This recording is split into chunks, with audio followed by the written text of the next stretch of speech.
జగన్మోహన్ రెడ్డి గారు అధికారంలో ఉన్నప్పుడు ఆంధ్రప్రదేశ్ రాష్ట్రంలో 17 మెడికల్ కాలేజీలను తీసుకురావడం మనందరికీ తెలిసిందే.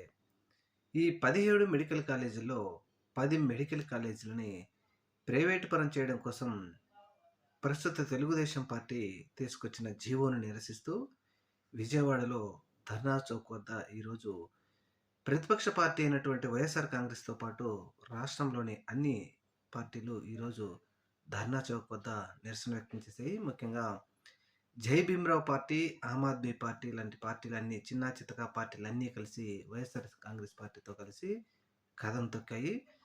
పేద, బడుగు, బలహీన వర్గాల ప్రజల కోసం, వారి పిల్లల విద్య, వైద్యం కోసం జగన్మోహన్ రెడ్డి గారు తీసుకొచ్చినటువంటి మెడికల్ కాలేజీలను ప్రైవేటు పరం చేస్తే ఊరుకునేది లేదు. ప్రస్తుత కూటమి ప్రభుత్వం తీసుకొచ్చినటువంటి జీవోని వెనక్కి తీసుకొని తీరాల్సిందే అంటూ విజయవాడలోని ధర్నా చౌక్ వద్ద కదం తొక్కాయి అన్ని పార్టీలు.